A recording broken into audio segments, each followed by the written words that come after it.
iri ni ijambo ry'Imana ryahumetswe n'umwuka w'Imana ryamanukiye nde yabanukiye ab'isi bose kugira ngo bizagende bite kugira ngo batazashukwa n'ibishuko bya Satani batazarimbuka kugera mu isi y'umwijima. Turabizi ko turi mu isi y'umwijima kandi turabizi yuko Satani yamanuwe mu isi no kugira ngo atandukanye Imana n'abana b'abantu. Iri jambo icyazanye n'iki? Ni ukugira ngo dutandukanye abana b'Imana n'abana ba Shetani. Iyi ni Bibiliya ijambo ry'Imana. Nuyizera ukayisoma by'ukuri ugakurikiza ibirimo, ntabwo Satani azigera agushobora. Nta n'icyo Satani azigera agutwara, kuko iyi ngiyi ni umujyanama w'abizera. Ni umujyanama w'abizera Imana, ni umujyanama w'abanyabwenge. Gusa byahishwe abanyabwenge bisobanurwa n'abaswa, ariko abantu benshi niko babibeshya. Umunyabwenge wa mbere ni uwizera ijambo riva muri iki gitabo. Ijambo riva muri iki gitabo uryizera wese azabona ubugingo buhoraho, utaryizera azarimbuka, kuko utaryizera azashukwa n'ibishuko bya Satani. Ariko ndakubwiza ukuri, niwizera ijambo riva muri iki gitabo, Satani ntazigera akunesha, Satani ntazigera kubeshya, Satani ntazigera akunyuza hirya ngo akugarure hirya, cyangwa agushyira inyuma akongera akugarura iburyo. No, azatangira kugushuka umubwire ngo ijambo ry'Imana rivuga ngo, ariko Mana, hari ijambo Yesu yasubije Satani igihe yari mu butayu ari gusenga. Aramubwira ngo umuntu ntatungwa n'umutsima gusa, ngo ahubwo atungwa n'ijambo riva mu kanwa k'Uwiteka. Ese iryo jambo ujya uribwira umuntu uje kugushuka? Ese iryo jambo ujya uribwira umugabo uje kukubwira ngo musambane? Ese iryo jambo ujya uribwira umuntu uje kukubwira ngo girira nabi mugenzi wawe? Ese iryo jambo ujya uribwira umuntu uje kukunegurira mugenzi wawe ntacyo mupfa? Ese iryo jambo ujya uribwira umuntu uje kukubwira ngo uriya muntu ameze gutya na gutya nkaho yamuremye? Ese arinda kukubwira ngo ameze gutya na gutya aza kumukunegurira? Yaramuremye. Ese azi umutima we? Uzi umutima n'umwe. Uyu Uwiteka wenyine niwe umenya umutima w'umuntu. Muri Yeremiya ngo umutima w'umuntu urusha ibintu byose gushukana, ngo kandi ngo ufite indwara ngo ntiwizera gukira, ngo mbese ntishobora kumenya, ngo kereka Uwiteka wenyine wawuremye. None kubera ko umuntu yifata akaza akaremera mugenzi w'icyaha atigeze akora, akakirema kandi kigafata? Gusa ari ikintu kijya kinezeza ariko kikanambabaza. Kirambabaza, simbabazwa nuko yagambaniye mugenzi we cya cyaha kikamufata, ahubwo mbabazwa n'ubugingo bwe. Umva wa muntu we rero, ukeneye gusoma ijambo ry'Imana, ugasobanukirwa icyiza n'ikibi. Umungu ushaka kumenya icyiza, ushaka kumenya ikibi, n'iri jambo ry'Imana. Bibiliya n'umwuka w'ubuhanuzi w'Uwiteka. Atari iyi myuka y'iki gihe cya none umuntu aza akakubwira ati nageze mu ijuru. Watangira kumuhata ibibazo byinshi akatangira kukubeshya. Niwizera iri jambo, ijuru uzarigeramo n'amaguru, ntuzirirwa uraguruka, uzajya gutambagira ujya kubona umuntu wageze wicaye. Ijambo ry'Imana. Ubwo rero nicyo nashakaga kubabwira ku ijambo ry'Imana. Bibiliya n'ibitabo by'umwuka w'ubuhanuzi ni ibitabo bitwerekeza aheza hazaza. Atari aheza h'uyu munsi, ntabwo ari aheza h'uyu munsi, ahubwo ni aheza hazaza. Ese ejo heza hazaza hazaba hasarate? Icyampa ukazahagera, icyampa ukabyizera, icyampa ukazahagera, icyampa tukazagera nawe. Ariko heza hazaza urahazi? Tuzicwa n'inzara, tuzicwa n'inyota, nta nubwo tuzananuka. Ukubona ukuntu nanutse, ntabwo tuzananuka.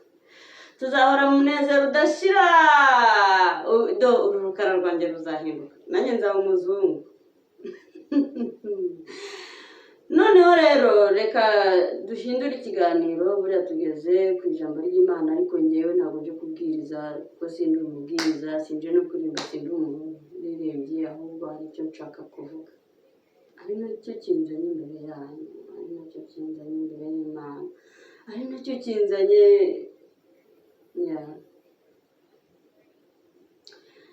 ikintu rero nshaka kubwira Imana cyangwa se ikintu nkeneye kuwiteka ni kimwe.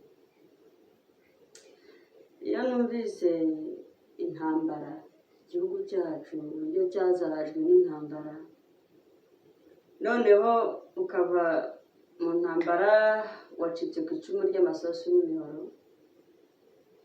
wacitse ku icumu ry'uburiri, wacitse ku icumu ryo gutwikirwa mu nzu, noneho nawe ugezeho kugira ngo uruhuke, imibabaro nayo ikarushaho kwiyongera kurusha ahandi, bitewe na babandi bacitse kuri rya cumu ry'imihoro n'intuzi. Ese njye nkibaza, wowe wacitse ku icumu ry'umuhoro ugacika ku icumu ry'imbunda, ugacika ku icumu ryo gutwikirwa mu nzu, ugacika ku icumu ry'ubuhiri, wahura na mugenzi wawe muhuriye mu buhungiro, ukifuza ko rya cumu yacitseho wakongera ukarimusogotesha, isahari urajya mu yihe nzira? Inzira rero nakurangira ni imwe, ni ijambo ry'Imana ryonyine, kuko Satani impamvu yateje intambara ku isi yagiraga ngo bariya bicanyi batazagera mu ijuru. Satani araza akajya mu mutima wawe akakubwira ati rero ibyo akwereka ntabwo mbizi, ariko buri wese amwereka ibye, buri wese reka mvuge ku byanjye kuko nibyo Satani abanyerekezaho. Akakubwira akakwereka uriya muntu arakwanga, none icyiza ni uko wamugambanira ntuwongere kumubona mu maso yawe. Rero iryo jwi ntiryumva, ukumva iryo jwi rirakubwiye ngo runaka arakwanga, uzaribwire ngo umva handitswe ngo umwanzi wanjye ni umwe gusa, ni Satani. Nta muntu wanga undi, ahubwo Satani niwe mwanzi w'abizera, Satani niwe mwanzi w'abasenga, Satani niwe mwanzi w'abantu, Satani niwe wateje intambara mu isi, Satani niwe ukwereka ngo ubuzima ubayeho ni bubi, ahubwo ukoze iki ngiki ubuzima bwawe bwahinduka, kandi wagikora noneho kugira ngo bwa buzima bwawe buhinduke bugasubira inyuma. Mureke ntitwumvire Satani, mureke ntitwumvire uburyohe bw'akagambo ka Satani. Ariko ubundi wari uzi n'ikindi, burya Satani araziritswe. Uzi burya ko adushuka aziritswe? Ariko uzi kugira ngo uba ugenda n'amaguru ugendere mu modoka, Satani ntajya agenda mu modoka. Ugendere ku gare, Satani ntajya agenda ku gare. Ugendere ku moto, Satani ntajya agenda n'imoto. Ugende mu ndege, Satani ntajya agenda n'indege kuko ntabyo agira. Ariko igiteye agahinda ni kimwe, ibyo byose nta na kimwe agira, nta n'inzira yo kubamo. Satani ahora azerera gutya, nta n'ibyo kurya agira byo kurya, ahora azerera gutya. Noneho inzererezi ikaza ikagusanga mu nzu yawe, inzererezi ikaza ikagusanga mu modoka yawe, inzererezi ikaza ikagusanga mu gare ryawe, inzererezi ikaza ikagusanga ku moto yawe, inzererezi ikaza ikagusanga mu ntuza mu ndege yawe, ikakubwira ngo kora iki ngiki kizakubeshaho. Wese ko atagikoze kugira ngo kimubesheho. Mubaze ati se kuri kunshuka ngo iki kintu kizambeshaho, aho kutibeshejeho. Ese kuri kunshuka ngo ni nkora iki ngiki kizatuma nkira mbona ubukire, kutigeze ubona ubukire mu ijuru. Ese kuri kunshuka ngo ninjye kwica mugenzi wanjye kugira ngo mbone ubutunzi bwe, weho kutigeze wica Imana ngo wicare ku ntebe y'imbabazi, wirirwe wicaye unezerewe. Kuki ibyo byose Satani adushuka? Kuki se Satani adushuka?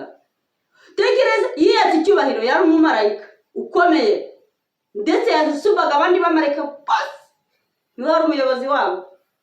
Urumva? Yikuye ku ntebe y'icyubahiro, araje ajugunywe mu isi, noneho nta nubwo we yigeze ajugunya, yajugunywe ikuzimu umugenda hejuru, yarangiza umugenda hejuru akazamuka, Imana yagushize hejuru ye, noneho akazamuka akaza akagushuka gukora icyaha ukabyemera. Ubwo rero inama nagira abantu nuko Satani atadushuka ko ntaturusha ubwenge. Satani tumurusha ubwenge kuko tumugenda hejuru, tumwicara hejuru, tumuryama hejuru. Iyo uryamye umuryama hejuru akakubera matera, we ntashobora kukuryama hejuru kuko we uri umwana w'Imana. Satani ni ikivume, uri umwana w'Imana, wararemwe, Satani ntiyaremwe. Icyo kintu cya mbere tujye tukimenya, abana b'Imana tujye twicara dutekereze, tuvuge ati se ko njyewe naremye, Imana ikanshyiraho ikiganza cyayo ikavuga ati ngenda kuremye, ikampumekera umwuka wayo, ikawukura muri yo, ikawumuhekeramo. Satani ntiyigeze aremwa, Satani ntiyigeze ahumekerwamo n'umwuka w'Imana, yarangiza akaza akagushuka. Urukumva Satani yakaturushije ubwenge cyangwa tumurusha ubwenge? Nicyo kintu ngiye mbona twakora nk'abana b'Imana. Satani naza akakubwira ngo gambanira mugenzi wawe, uzamubwira ati se kumbwira ngo njye kugambanira mugenzi wanjye kubera ko utagambaniye Yesu, wave mu ijuru ajye hasi, wowe urisigaremo.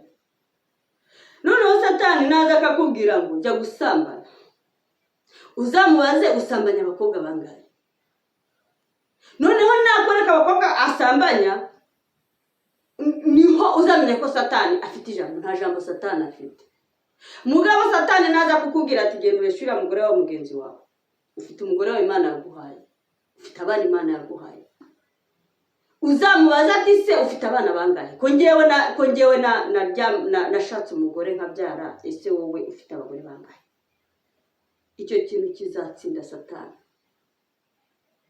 Satani naza akakubwira ati genda ufate kariya kanote k'idolari ka mugenzi wawe cyangwa se 1000 cy'u Rwanda, amakongomani yo sinyazi, uzamubwira ati se ufite angahe? Satani nakubwira ati ngiye kuguha ubutunzi, ugenda utunge wororoke ugwire isi, uzamubwira ati inzu ufite mu isi ni iyi. Aho ngaho uzabonesheje Satani n'abadayimoni. Ikindi cya kabiri, hari ikintu abana b'Imana batazi, hari ikintu abana b'Imana batazi.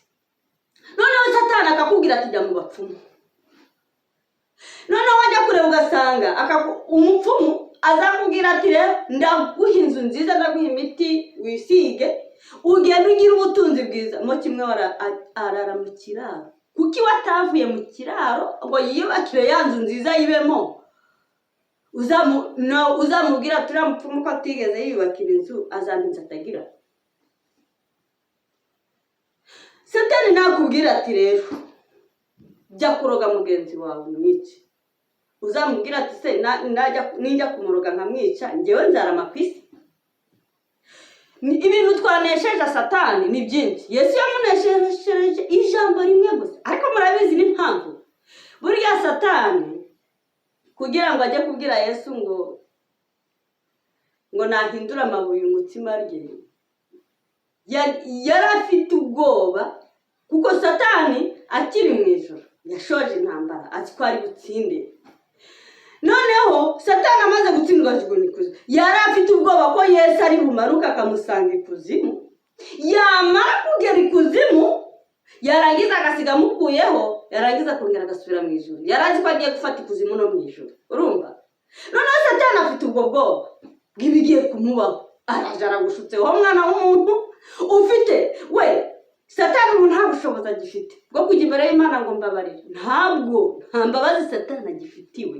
Ariko wowe uracyafitiwe imbabazi, wowe uracyafite kujya imbere y'Imana ukayibwira ati Mana mbabarira, iki cyaha nakoze ukimbabarira, nasambanye mbabarira, Imana ikakubabarira, nibyo Imana ikakubabarira, nishe mugenzi wanjye Imana ikakubabarira. Ntiyite no kuri amaraso wamenye, ntiyite kuri muntu yapfuye ari umupagani wenda yari kuzihana akazajya mu ijuru. Imana ibyo ntabwo ibyitayeho, icyo yitaho ni umutima wonyine. Noneho Satani we nta mbabazi agifitiwe, nta nkere.